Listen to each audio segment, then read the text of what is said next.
Bonjour à tous. Alors, je suis Damien Galzi, moi je suis formateur et coach agile. J'ai fait mes classes dans l'ingénierie aéronautique puis médicale, en passant par de la gestion de projet jusqu'au coaching agile.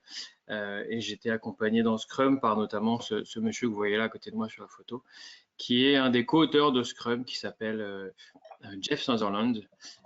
Et j'ai les certifications Scrum Master, Scrum Professional et Coach Agile. Nous allons voir, on va faire une approche qui est on va prendre du recul, prendre de la hauteur, on va partir de la gestion de projet, un peu classique. On va redescendre un peu sur pourquoi on a créé les méthodes, enfin, ou pourquoi on parle d'agilité, qui va nous amener évidemment au cadre de travail Scrum. Je vais essayer d'utiliser les bons mots pour pas vous perturber. Je vais des fois utiliser des mots anglais, je vous préviens, parce que Scrum utilise beaucoup de termes anglais, donc je vais avoir tendance à en utiliser. Et s'il y a un problème avec l'anglais, n'hésitez vraiment pas à nous poser ça dans le chat, etc. On traduit et je traduirai en temps réel. Donc on ira sur le cadre de travail Scrum. Qu'est-ce que Scrum avec son canvas? Donc un canvas, c'est le mot français pour dire cadre de travail, c'est le mot français pour dire framework en anglais. On verra les étapes pour démarrer un projet Scrum et on finira sur l'ensemble des formations qui existent et qui sont proposées notamment avec QRP.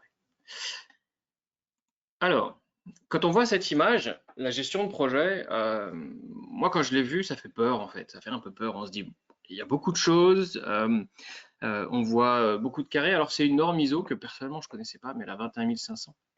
Moi, je connais plutôt le project management comme PMI, Project Management Institute, où on est PMP, certifié PMP, Project Management Professional, et on voit toutes ces cases, on voit toutes les tenants, les aboutissants, les allers-retours, les rôles de chacun. Et surtout, ce qui me fait peur, ou ce qui m'a fait peur, en tant que chef de projet, c'est que je regarde ça et je dis, ah ouais, ça fait quand même beaucoup de choses, ça fait quand même beaucoup de travail. Et quand je ne sais pas si vous avez eu l'occasion ou pas de regarder les côtés des certifications PMP et autres, c'est un peu inhumain, hein, c'est un pavé comme ça, il y a plein de process de partout, ça semble assez compliqué. Néanmoins, cette gestion de projet, elle est très, comment dire, elle est vraie. En fait, on a toujours besoin de commencer par une phase d'initialisation. Attendez, je vais prendre un pointeur, ça va vous aider. On a toujours commencé par une phase d'initialisation. Je vais essayer de juste supprimer ça. Hop, hop, hop. Cette phase d'initialisation là, on a toujours le besoin d'anticiper, de se poser, de réfléchir à ce qu'on va faire, comment on va le faire. On a toujours besoin, même si on parle d'agilité, d'avoir une certaine visibilité avec une forme de planification. On verra comment on fera différemment le plan projet, hein, les choses qui sont écrites en dessous. On verra comment ça se matérialise dans Scrum. On a évidemment une phase de réalisation, hein, c'est là où on produit, où on fabrique, et évidemment une phase de contrôle, et et non pas une, mais plutôt des phases de clôture de manière itérative et incrémentale, où on va pouvoir clore des packages de produits, des sous-lots, en fonction de notre client, en fonction de ses besoins, et pouvoir de manière itérative et incrémentale construire son produit. Donc on va retrouver ces grosses briques, hein, donc n'ayez pas peur, c'est les choses on va faire différemment, on va faire une charte de projet différemment, on va faire un plan de projet différemment, on va faire des réalisations et un contrôle un peu différemment. Donc on va retrouver toutes ces phases-là, mais qui ne vont pas être la responsabilité d'un chef de projet, qui va être la responsabilité d'une équipe, voire même d'une organisation, afin de réaliser le projet et satisfaire son client. Vous avez sûrement rencontré, si vous venez de la gestion de projet, notre ami le cycle en V. Je prends exprès le cycle en V parce qu'il y a des choses très bien, des choses pas bien dedans. Donc pour ceux qui l'ont jamais vu, globalement, c'est une manière dont on avait l'habitude et dont certains d'entre vous ont peut-être encore l'habitude de dérouler un projet qui semble assez naturel, hein, c'est-à-dire qu'on va d'abord exprimer son besoin, ensuite faire ses spécifications, faire de la conception, le fabriquer, faire des tests et remonter jusqu'à sa validation, c'est-à-dire sa validation avec l'acheteur, le client, et sa maintenance. C'est un cycle assez classique qu'on utilise depuis quelques années, depuis des années d'ailleurs, en gestion de projet, mais qui a des avantages et des limites. Son gros avantage, c'est si vous êtes dans une case, par exemple, vous êtes en phase de spécification ou en phase d'expression du besoin. Ce qui m'intéresse moi, c'est de se dire, si je suis en spécification, j'ai quelque chose au-dessus qui s'appelle l'expression des besoins, quelque chose en dessous qui va aller à la conception et surtout quelque chose de côté qui va aller à la validation. Et ça m'intéresse. C'est-à-dire qu'au moment où je vais spécifier, je vais me poser des questions sur comment je vais le recéter. Ce qui est quand même, ce qui paraît assez naturel de dire, ok, c'est très bien de savoir comment le faire, mais comment je vais le recéter? Surtout qu'en général, une recette, quand on fabrique un produit, c'est aussi peut-être une clé de paiement, une clé de validation du client. Donc, c'est des choses qui sont très importantes. Ce qui est moins bien dans le cycle en V, c'est qu'on a eu tendance à avoir ce qu'on appelle une organisation matricielle en silo. Donc l'équipe de avant-vente fait l'expression des besoins, qui donne à l'équipe qui fait les spécifications et qui va, elle, fabriquer les exigences, qui va donner ça à une équipe qui va faire la conception, qui va elle-même donner à une équipe qui va faire la réalisation, qui va elle-même donner à une équipe qui va faire des tests, etc., etc., etc. Ces silos qui sont très organisationnels, c'est la manière dont les organisations sont faites. On a un chef des devs, un chef des testeurs, un chef de la vérif, etc. Ces silos ont tendance à avoir beaucoup de pertes en ligne, c'est-à-dire qui va être ralenti parce qu'il va falloir que je finisse mon package et je le donne à quelqu'un d'autre. De la perte en ligne parce qu'à force de se passer la balle comme ça, bah, on va avoir un peu des problèmes de communication, des choses qui vont pas être exactes, des choses qui vont être interprétées différemment. Et donc on va avoir à la fin, on va se retrouver dans un système un peu contraint et un peu avec beaucoup de mauvaise communication et donc des livrables qui vont être assez loin ou perfectibles par rapport aux attentes.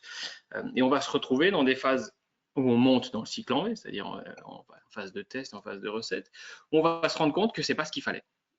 Et là, le gros problème quand on est dans un cycle en V, c'est pas ce qu'il fallait. Bah, si vous avez un problème en validation, vous allez retomber directement de l'autre côté en spécification, voire même en se disant est-ce que c'est bien comme ça qu'a été exprimé le besoin. Et du coup, quand vous êtes retombé là, bah, il faut tout redescendre et tout remonter. Donc ces façons-là de faire coûtent très cher parce qu'elles sont très longues. Alors vous m'avez mis livraison interminable. Alors oui, c'est interminable parce que quand vous trouvez un problème en validation ou en test, bah, il faut repartir de l'autre côté, remonter pour redescendre et refaire le V. Et donc c'est interminable, c'est exactement ça. C'est interminable et ça veut dire interminable, ça veut dire très coûteux, ça veut dire des équipes qui sont difficiles à manager parce qu'on peut pas mettre une dynamique d'équipe comme ça sans je veux dire, sans la renouveler, hein, sans remettre du sang neuf. Donc on arrive avec des certaines contraintes du cycle. Alors je vais passer sur cette image que vous avez sûrement vue qui remonte beaucoup de questionnements par rapport à l'expression du besoin du client. Alors moi, ce qui m'intéresse beaucoup dans cette image, c'est pas forcément à partir de la deuxième, mais ce qui m'intéresse, c'est la première et la dernière. Je vais vous dire pourquoi. Parce que quand un client exprime son besoin, on a déjà le droit de le challenger sur l'expression de son besoin, ça fait partie de notre expertise. Mais il exprime son besoin comme ça. Et moi, ce qui m'intéresse surtout, c'est ce qu'il voulait ça, en fait. Donc ça veut dire que son besoin a évolué. Alors est-ce qu'il avait le droit, pas le droit, raison, pas raison? Bon, on va dire que le client est roi, hein, qu'il avait raison évidemment. Mais ce qui m'intéresse, c'est comment je fais une organisation qui est capable, à partir de l'expression d'un besoin qui vaut ce qu'il vaut, d'accord, mais qui est capable de s'adapter lui-même pour aller en fait vers son besoin réel, d'accord. Et donc, on va regarder dans les méthodes Scrum, c'est justement, on va faire de l'itératif et de l'incrémental pour pouvoir à chaque étape proposer des morceaux de produits, des petits bouts de produits. Alors peut-être c'est un concept d'abord, peut-être c'est un morceau du produit, pour arriver à susciter le besoin final et le besoin réel du client. D'accord. Je vais vous mettre le chapeau qui s'appelle les que j'appelle le chapeau. J'aime bien commencer par la gestion de projet qui amène en général au manifeste agile. Il a été il a été mis en place et écrit par des personnes qui venaient du logiciel. Ce qui m'intéresse beaucoup moi dans cette réflexion, c'est pas forcément le mot logiciel, hein, parce que si on remplace le mot logiciel par produit, vous avez aujourd'hui ce qu'on appelle les méthodes agiles. Je ne suis pas très fan des méthodes, mais on en reparlera. Ce qu'on appelle les méthodes agiles sont à peu près écloses dans n'importe quelle entreprise. J'ai fait des accompagnements en marketing, des accompagnements dans le hardware, donc j'ai pas fait que du logiciel. J'ai fait beaucoup de logiciels au départ, mais pas que ça. Moi, ce que j'aime bien dans le manifeste pour le développement agile de produits, c'est les toutes premières phrases. Il y a 4 valeurs hyper importantes, mais ces premières phases sont importantes. Nous découvrons comment mieux développer les logiciels par la pratique en aidant les autres à le faire. Ce que je parle beaucoup en accompagnement agile, c'est de l'état d'esprit. D'accord ? c'est certes un manifeste, certes des valeurs, et ces valeurs, ça touche l'humain, et l'humain, ce qui m'intéresse, c'est l'état d'esprit des humains, des équipes qu'on va pouvoir travailler et construire ensemble. Donc, c'est des gens qui le font, c'est des gens qui pratiquent, d'accord? Donc, c'est pas des gens qui sont d'une hiérarchie supérieure, c'est des gens qui pratiquent et qui aident les autres à le faire, pardon. Donc, on le fait, on fait partie de l'équipe, et on va tous s'entraider à le faire. Et en général, les gens oublient cette phrase-là, c'est hyper important. Donc, qu'est-ce qu'on a comme valeur? On a les individus, leurs interactions, plutôt que des process et des outils, des logiciels opérationnels plutôt que beaucoup de documentation, la collaboration avec le client, donc c'est pas une boîte noire dans laquelle on va, on se met d'accord, on a un contrat, on a un forfait, on se voit au comité de pilotage et on se voit 6 mois après en release. Non, au contraire, on veut son feedback de manière continue, on veut qu'il soit impliqué. Donc on préfère la collaboration avec le client plutôt que la négociation contractuelle et on veut s'adapter aux changements constamment plutôt que suivre un plan de A à Z qu'on a écrit. Vous savez, il y a un truc qui est très vrai, c'est quand vous avez fait, et je ne sais pas si vous avez eu ça dans votre expérience, quand vous avez fait un plan, quand vous avez fait un diagramme de Gantt, comme on dit là, c'est-à-dire on a visualisé jusqu'à la tâche l'ensemble du projet avec toutes les ressources du début jusqu'à la fin. Vous savez très bien qu'à partir du moment où vous cliquez sur sauvegarder, il est faux. Il est faux parce que demain, vous avez quelqu'un qui est malade et ça, vous ne l'avez pas prévu. Et demain, vous avez une pandémie comme le Covid et là, personne mondialement l'a prévu. Comme ça, sachez qu'il est faux. Donc l'idée, c'est plutôt de trouver une manière intelligente de faire ça et de le faire par itération, de manière itérative et incrémentale pour maîtriser son contexte et maîtriser sa production. D'accord? Donc attention, juste dernier mot là-dessus sur le manifeste, ça ne veut pas dire que si vous êtes agile, vous n'avez pas de doc, d'accord? Et que si vous êtes agile, vous n'avez pas de contrat. Ça ne veut pas dire du tout ça. Regardez les toutes dernières lignes, il y a écrit. Nous reconnaissons la valeur des seconds éléments, donc les processus, les outils, la documentation, la négociation et un plan, ça a de la valeur, mais nous privilégions les premiers. Ça veut dire qu'on préfère les individus, leurs interactions, des produits fonctionnels, la collaboration avec le client et l'adaptation au changement. Donc mélangez pas tout, faites attention à ça. C'est un peu trop facile de dire je fais pas de doc parce que je suis agile. Quelques petits mots sur Scrum. Pourquoi je vous ai mis ce slide un peu verbeux? C'est pour vous dire que c'est quelque chose d'empirique. Le Scrum lui-même est une cadre de travail qui prône l'empirisme, mais comment ils sont arrivés à Scrum est une méthode empirique. C'est-à-dire qu'ils ont essayé, ils ont pris des publications qui se faisaient par des professeurs japonais. Ils ont essayé ça je crois que Ken il travaillait chez G. Ils ont testé. Ils ont vraiment testé, appris de manière empirique et ils ont construit petit à petit, tiens, ce rôle-là nous semble pas intéressant, ces réunions-là nous semblent très chronophages, on va les enlever. Et en les enlevant, ils se rendent compte que on ne peut pas tout enlever, donc on a encore besoin de réunions. Donc comment on va recréer ces petites réunions? Par contre, il faut qu'elles soient efficaces. Voilà, il faut qu'elles soient bien faites, rapides, efficaces et de qualité. Ça, c'est leur dogme, d'accord. Donc on est dans ce qui s'appelle le fondement du Scrum, on est dans le Lean Management. Donc le lean, c'est tout ce qui va avoir tendance à enlever le superflu du management. Si vous avez de la réunionnite, si vous avez des incréments que vous fabriquez qui n'ont pas de valeur ajoutée, ça aussi c'est du superflu. Pourquoi construire quelque chose qui n'a pas de valeur? Entre vous et nous, on se met d'accord, hein, on ne fait pas. Prioriser les tâches, ça c'est important aussi. Vous savez ce que c'est prioriser? C'est l'art de savoir ce qu'on ne va pas faire. Et ça c'est super important. D'accord?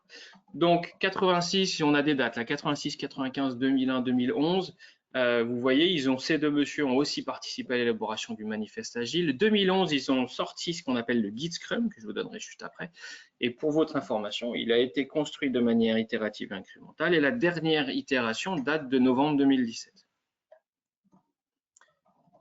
Le guide Scrum, vous avez un lien ici qu'on vous partagera dans le chat. Vous pouvez le télécharger, vous allez voir, c'est hyper simple. C'est aussi simple que c'est piégeux. Parce que quand vous allez lire ça, vous allez dire, mais oui, c'est évident. Et vous avez raison, c'est évident. D'accord? Il y a beaucoup de choses qui tombent sous le sens. D'accord? Alors, c'est pas parce que ça tombe sous le sens et que vous allez lire et que vous allez comprendre que vous allez facilement l'implémenter. D'accord? Pourquoi? Alors, c'est simple, c'est les trois points que j'ai mis, c'est simple. Alors, c'est les 3 points que j'ai mis, c'est les 3 points qui sont dans le guide Scrum. C'est simple parce que vous allez comprendre très rapidement. C'est léger parce que c'est lean, donc ils ont enlevé tout le superflu, d'accord? Donc c'est léger, il doit faire 17 pages. Hein. Et c'est difficile à maîtriser Et c'est d'autant plus difficile à maîtriser que c'est simple et que c'est léger. Je ne sais pas si vous me suivez, mais ça veut dire qu'on a l'impression que ça va être facile. Mais vous le savez bien, si vous êtes là, c'est pour vous renseigner. Vous avez déjà peut-être eu des expériences agiles ou des gens qui vous disent on doit passer en agile, etc. C'est là où ça commence à se compliquer, d'accord? C'est là où il faut justement bien maîtriser ce cadre de travail, bien l'avoir compris en amont, hein, en partant de l'état d'esprit, bien savoir comment démarrer et ensuite bien faire les pratiques de Scrum. OK?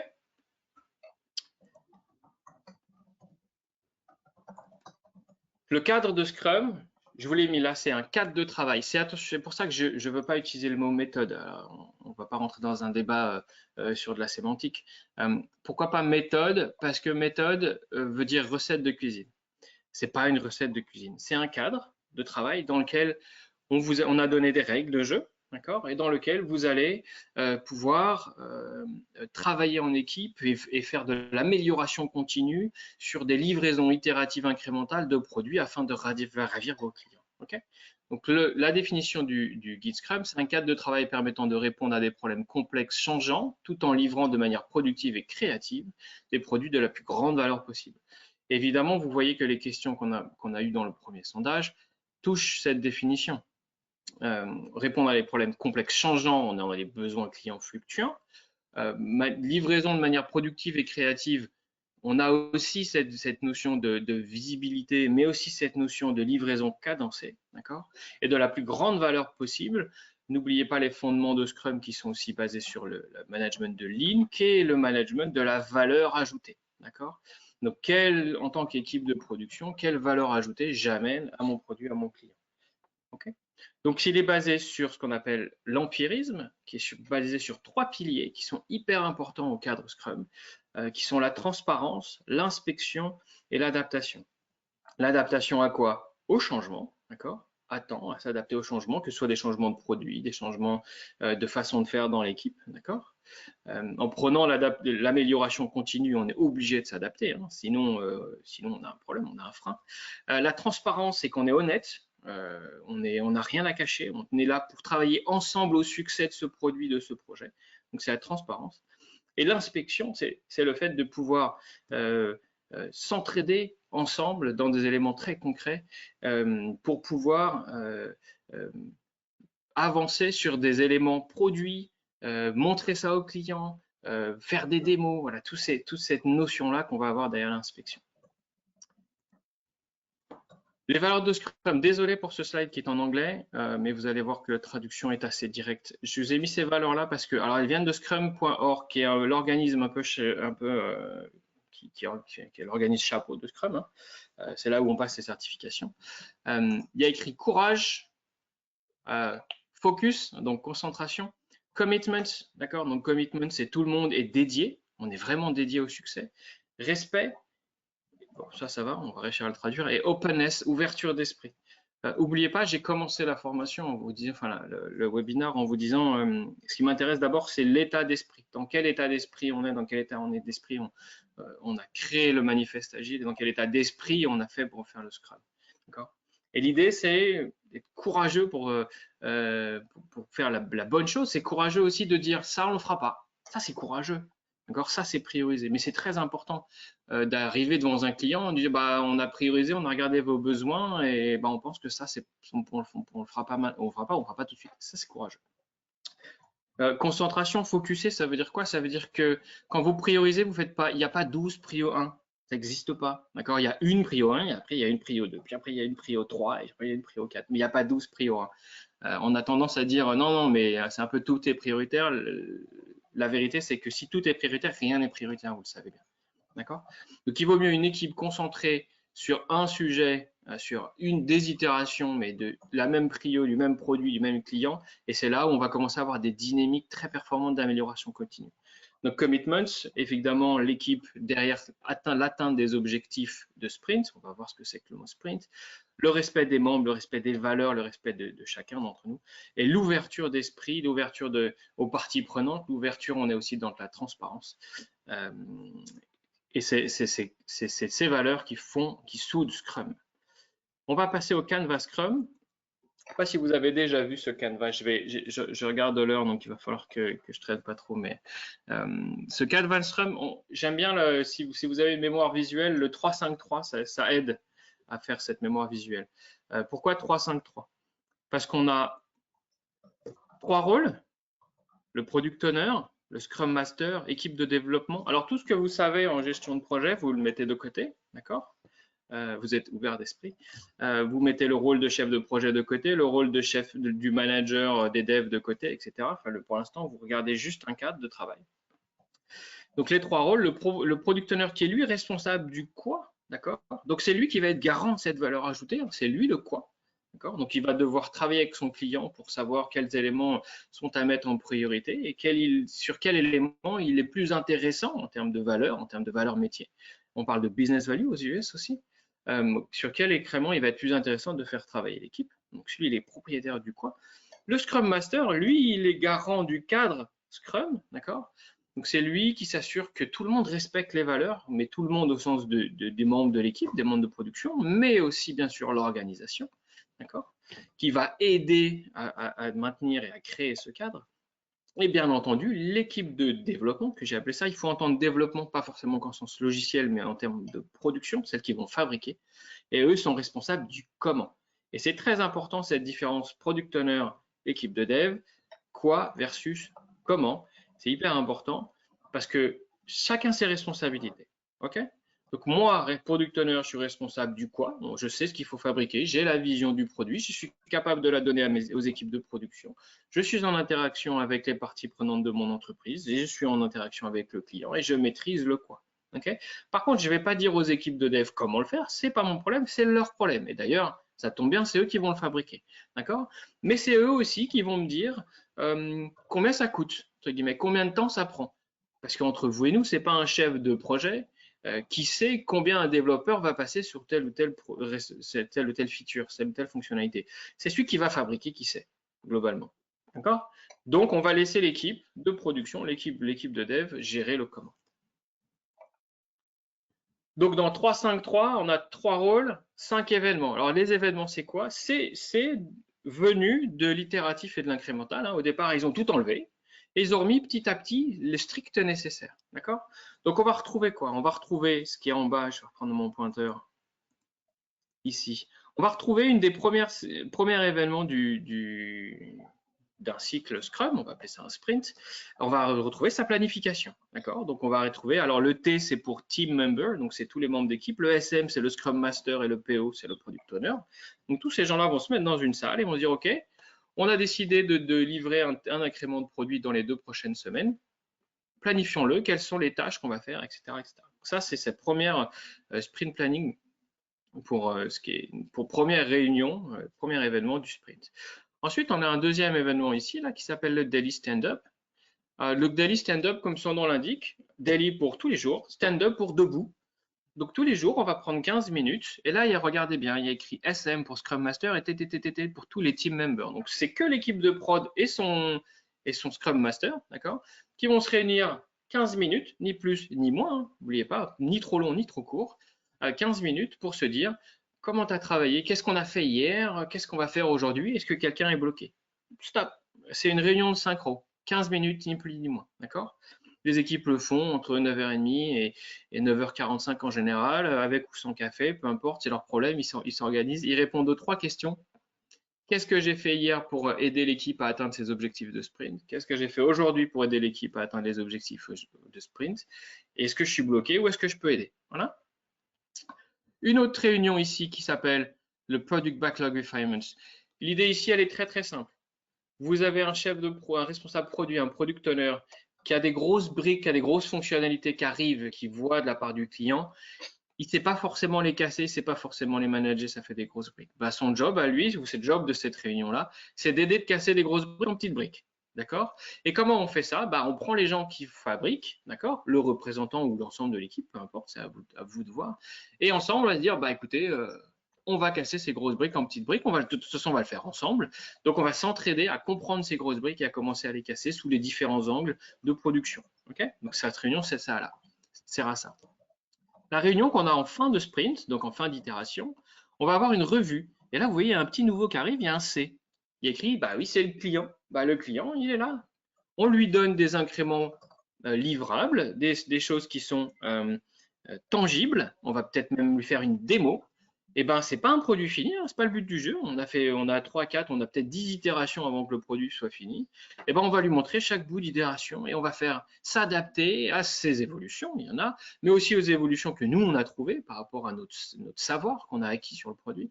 Et ensemble, on va se mettre autour d'une table, on va regarder l'incrément, on va se dire, par rapport à ce qu'on vous livre maintenant, déjà, est-ce que ça vous plaît? Est-ce que ça correspond à vos besoins? Et par rapport à la connaissance qu'on a tous maintenant, qu'est-ce qu'on devrait faire comme prochain incrément? Donc, on arrive à être très, très flexible comme ça. J'allais dire très agile, mais je vais dire très flexible.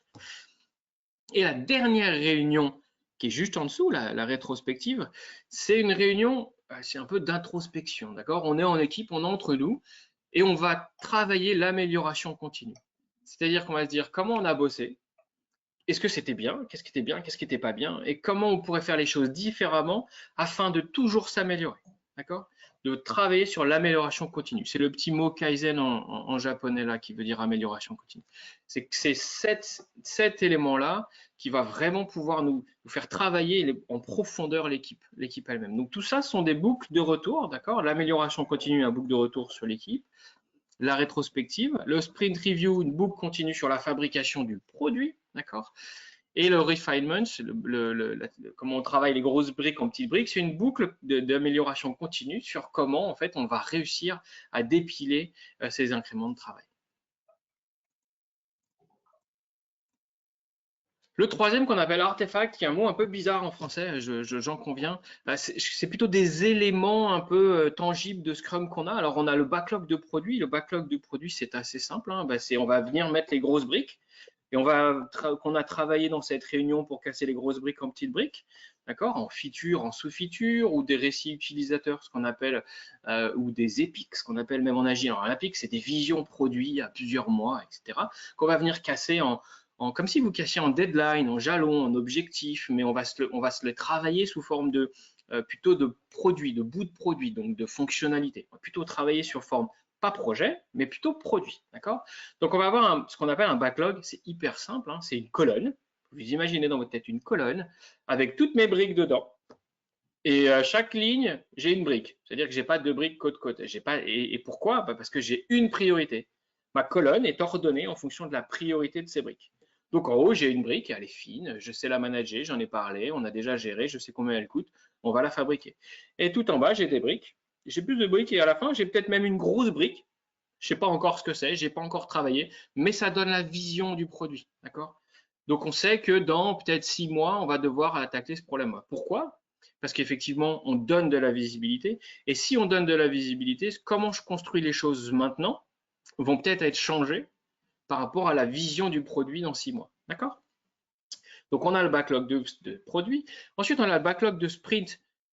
C'est aussi assez simple. C'est le produit, on l'a cassé en plein de morceaux. Le sprint, c'est voilà, on s'est dit qu'on allait faire toutes ces fonctionnalités-là. Et c'est une sorte de prévision de ce qu'on va faire dans le prochain incrément. Donc, on va dire, c'est plus petit, c'est plus fin, c'est plus manageable et c'est surtout l'équipe de production qui maintient ce backlog-là.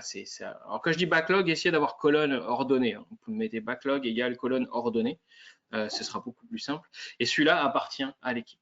Okay, et l'incrément visible, vous avez tous compris, c'est les petits bouts ou les fonctionnalités du produit qu'on a fabriqué qui sont issus du produit de backlog, de la vision du produit, et qu'on a proposé au client, qu'on a montré en rétrospective, en revue, qu'on a montré au client, qu'il a validé, et qu'on va décider ou non avec lui de mettre ou pas sur le marché. Okay, ou en production, ou en live, peu importe les termes que vous utilisez. Donc voilà le canvas Scrum avec des sprints, donc des incréments de production qui sont entre 1 et 4 semaines en fonction de ce que vous avez à faire. On voit très bien le rôle du product owner ici, je vais reprendre mon laser et je vais finir là-dessus. Le rôle du product owner qui est de canaliser l'ensemble des besoins, hein, que ce soit, alors stakeholder, ça veut dire partie prenante en anglais, l'ensemble des besoins, que ce soit des besoins de ses clients, mais aussi le besoin de l'équipe si elle a besoin de travailler sur elle-même. Par exemple, d'adresser des problèmes de dette technique, des choses comme ça ne vient pas d'un client, ça vient de l'équipe. Il a vraiment ce rôle-là d'entonnoir. Et ensemble, on va pouvoir dépiler ces éléments sous une forme itérative et incrémentale. Alors itérative, vous le voyez bien dans la boucle. Incrémentale, vous le voyez aussi parce qu'en fait, on va construire un incrément basé sur l'incrément qu'on avait fait avant et ce qu'on en a appris. Et on va construire finalement le produit comme ça, de manière itérative et incrémentale. Donc voilà le Canvas Scrum 353. On est parti de la gestion de projet au principe agile, aux valeurs de l'agile, jusqu'à driver, jusqu'à le Canvas Scrum et ces fameux 353.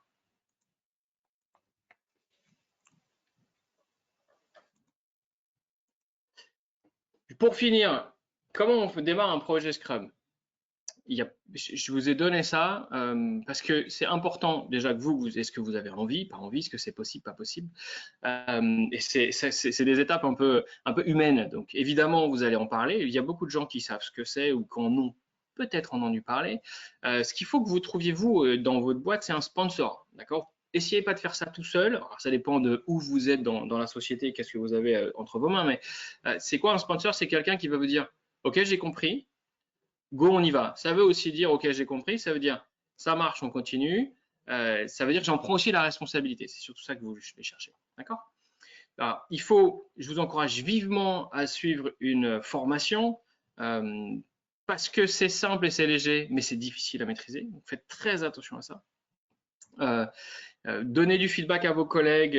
Bon, bah, ça, c'est une fois que vous avez fait cette formation, qu'est-ce qui vous a aimé? Alors, la formation est très ludique, basée sur le jeu, basée sur l'apprentissage en équipe, basée sur comment apprendre par l'expérience. Voilà, je ne peux pas être mieux. C'est un peu une formation empirique. On apprend par l'expérience et on arrive à vraiment à voir ces valeurs de Scrum ancrées en nous et c'est hyper intéressant avec vraiment l'état d'esprit agile. C'est exactement ce qu'il faut pour commencer. Quand vous êtes dans la démarche, est-ce que vous êtes Scrum Master? Est-ce que vous êtes plutôt Product Owner? Est-ce que vous avez besoin d'en identifier un, etc. Commencez à créer votre équipe, hein, ça veut dire, par rapport à ce que vous avez vu de Scrum. Est-ce que vous avez, avec votre sponsor, trouvé une évolution, un correctif, un projet, quelque chose, un petit truc ou une petite équipe que vous allez pouvoir le faire, surtout avec des gens un peu passionnés, ce qu'on appelle les early adopters en anglais. C'est les gens qui se disent, ah ouais, ça a l'air cool ton truc, viens, on y va. C'est ceux-là qu'il faut prendre en premier. C'est pas les gens qui sont réticents au changement et eux, vous allez les embarquer en dernier, d'accord? Quand ils n'auront plus le choix. Ensuite, ce qu'il faut faire absolument, c'est mettre les pratiques de Scrum comme c'est écrit. Il ne faut pas chercher midi à 14 heures. Commencez pas à dire nous, on va pas faire comme ça parce que chez nous, on fait plutôt comme ça. Bon, ben, là, vous allez commencer déjà à dériver, ça va pas le faire. Donc, exactement comme c'est écrit, faites simple. C'est écrit comme ça, c'est léger, faites comme ça. Et c'est déjà assez difficile à maîtriser, donc faites le plus simple possible. N'hésitez pas à vous faire accompagner. Au début, ça veut dire quoi? Ça veut dire aussi ne prenez pas toute la responsabilité d'eux. Si vous avez besoin d'être coaché, si vous avez besoin, même peut-être quelqu'un qui est plus mature en Scrum dans votre entreprise, n'hésitez pas à aller le chercher. Cette notion de transparence, de faire ensemble ou prendre un coach externe, peu importe. L'idée, c'est que vous puissiez vous sentir à l'aise dans cette démarche, d'accord? Et pas vous sentir sous pression, parce que sinon, c'est compliqué. Les derniers points, commencer avec les principes simples en respectant les valeurs de Scrum, d'accord? Avec le moins de freins, moins d'outillage possible, on est vraiment lean. Au départ, ça commence avec des post-it, un mur, les colonnes, on met des post-it, un mur, on y va, on colle du post-it partout. Quand on en a marre, on change, d'accord? Mais commencer simple et efficace, ok? Et ensuite, comme vous allez prôner l'amélioration continue, vous allez pouvoir capitaliser, diffuser l'expérience, dire ce qui a marché, ce qui n'a pas marché, ça fait partie de la transparence. Et susciter d'autres équipes. Et en général, on a un effet qui se fait, c'est qu'on fait une équipe qui, après il y a une autre équipe qui veut faire pareil, et après une autre équipe, et après on commence à se poser des questions de comment on va solidifier tout ça, etc. et grandir de ces pratiques-là. Faut-il opposer de manière systématique les méthodes prédictives aux méthodes agiles ou alors, selon les spécificités du projet, opter pour une hybridation? Alors non, je suis pas déjà de facto, je trouve ça bête d'opposer de manière binaire, on va dire 0 ou 1 des deux pratiques, des méthodes déterministes versus des méthodes empiriques, je vais prendre ces mots-là, sont opposées par essence parce qu'elles cherchent pas la même chose. Mais c'est pas pour ça que on va dire le cycle en V est anti-agile. Moi, si vous avez un V, vous avez tous les membres d'une équipe dans votre équipe Scrum par exemple, et vous faites comme si vous avez du V, c'est-à-dire que vous aviez quelqu'un qui est plus fort dans les systèmes, quelqu'un qui est plus fort dans la production, dans le développement, quelqu'un qui fait plus des tests, et tout ça, ça forme une équipe qui itère ensemble, donc c'est comme si on faisait plein de V, ça marche. Ça marche. Ce qu'il ne faut pas, c'est recréer des silos à l'intérieur de ces équipes-là. Là, ça ne marche plus, évidemment. Mais non, il ne faut pas forcément. Et ce qu'il ne faut pas faire, par contre, c'est qu'il ne faut pas commencer par de l'hybride. Il faut arriver à de l'hybride. Ça veut dire quoi? Ça veut dire que il ne faut pas commencer par trouver des exceptions en disant ah non, mais chez nous, ça ne marchera jamais, on va le faire directement comme ça. Parce que vous allez perdre l'essence même de ce que Scrum voulait vous apporter. Donc, moi, ce que je dis par là, c'est soyez d'abord ceinture noire du Scrum, maîtrisez l'ensemble des fondamentaux, hein, comme au judo, ceinture noire du Scrum, c'est déjà compliqué d'être ceinture noire, et après commencez à trouver des exceptions et venez apporter chaque des petites briques et devenir, alors ce qu'on appelle un hybride, c'est quel est le bon cadre de travail en prenant les valeurs agiles pour vous, et là vous avez le droit de ne plus parler de Scrum et compagnie, mais le cadre de travail dans lequel vous pouvez vous émanciper avec toute votre connaissance et vos acquis et votre amélioration continue. Donc je le ferai dans ce sens-là. Ensuite, qu'est-ce qui reste constant dans le framework Scrum? J'allais dire ce qui est constant, c'est le changement. Non, ce qui est constant dans le framework Scrum, c'est que c'est comme un rythme de musique. D'accord? C'est que si on décide de faire des rythmes des sprints de 2 semaines, le sprint, c'est 2 semaines. Le planning, c'est toujours le même jour, toujours la même date. Le stand-up, c'est toujours au même endroit, toujours la même date. La revue, c'est tous les fins de sprint. La rétrospective se fait tous les fins de sprint. Tout ça, c'est constant. En fait, le cadre est constant, entre guillemets. D'accord? C'est ce qu'on fait à l'intérieur et la manière dont on va le faire qui peut évoluer.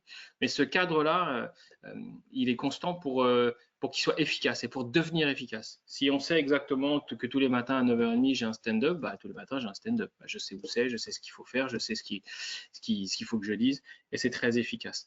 Donc le cadre de travail en lui-même il faut qu'il soit constant pour créer cette habitude et créer cette amélioration à l'intérieur du cadre. Alors une question plus sur le rôle du Scrum Master. La personne nous indique qu'elle comprend très bien le rôle du Scrum Master, maintenir le cadre, mais finalement, est-ce indispensable dans une organisation? J'ai l'impression qu'on peut se passer de ce rôle. En fait, vous allez pouvoir vous en passer le jour où vous allez être ceinture noire du Scrum. Parce que déjà, le Scrum Master, lui, sera passé à d'autres choses. Il sera peut-être coach agile de transformation au sein de l'entreprise, un peu transverse. Mais au départ, il est clé le rôle du Scrum Master et au départ, il prend beaucoup de temps. Parce qu'il faut accompagner chaque personne à bien comprendre le changement, à bien comprendre ce qu'on est en train de mettre en place, à aider le product owner à faire son boulot, à faire son boulot. On n'a pas dit au Scrum Master de fabriquer le produit, hein, mais plutôt à casser ses incréments, à travailler avec les équipes. Et donc au départ, ça demande beaucoup d'énergie pour s'assurer que ça prenne bien et que ça démarre. Plus vous prenez en maturité, moins vos équipes ont besoin de rappeler, d'avoir le cadre Scrum qui leur est rappelé, parce que ça, ils le savent très bien, ils ont évolué là-dessus. Donc le Scrum Master aura tendance à faire Scrum Master d'autres équipes, peut-être pour les faire naître les pratiques, ou peut-être ce qu'on appelle du Scrum, c'est-à-dire de faire des équipes Scrum d'équipes Scrum. Et dans ce cas-là, il va aussi prendre de la hauteur, etc., etc. Mais je m'en affranchirai pas totalement, ni je lui ferai prendre de la hauteur. Alors, toujours à propos de ces rôles au sein de Scrum, est-ce que tu peux, Damien, s'il te plaît, nous expliquer la différence entre un Scrum Master et un Scrum Product Owner? Le Scrum, vraiment, le Product Owner, il est responsable du quoi? Du produit, des incréments du produit, des briques du produit, la vision produit client. Le Scrum Master, ça va être plutôt, j'ai envie de dire peut-être quasiment un chef d'orchestre, mais plutôt quelqu'un qui va être garant du cadre et des bonnes pratiques de Scrum. C'est des métiers très différents. Le PO pensait plutôt à un responsable produit, très clairement. Et Scrum Master pensait plutôt à quelqu'un qui tend vers le coaching et l'accompagnement. D'accord? C'est comme des métiers assez. Il y en a un qui va être plus technique et plus sachant sur le produit à fabriquer, et l'autre qui va être plus dans les soft skills qu'on dit en anglais, sur le coaching, l'encadrement et pitcher les bonnes pratiques dans l'entreprise. C'est des métiers très différents. Comment bien définir le rythme dès le départ pour que celui-ci soit constant? En fait, on fait l'inverse, c'est-à-dire qu'au départ, on se donne un objectif de tenir à un certain rythme et on va apprendre ensemble à le tenir. C'est un peu bizarre ce que je dis, mais on va se donner un objectif de 2 semaines avec des travaux qu'on pense pouvoir faire dans ces 2 semaines-là, par exemple, pour un sprint de 2 semaines. Et on va en rétrospective, on va réfléchir, on va se dire est-ce que ça marche pas, qu'est-ce qu'on a fait, qu'est-ce qu'on a raté, pourquoi on n'a pas réussi, ou au contraire, pourquoi on avait sous-estimé ou surestimé. Et on va ensemble apprendre à avoir un rythme, et ce qu'on appelle la vélocité en agilité. On va déterminer notre vélocité pour savoir combien on est capable de produire et combien. C'est comme un battement de musique, c'est pareil. On va apprendre à battre la musique tous ensemble, d'accord? Mais au départ, on ne sait pas. Au départ, on est obligé d'essayer on est obligé de se lancer avec ce qu'on pense pouvoir faire.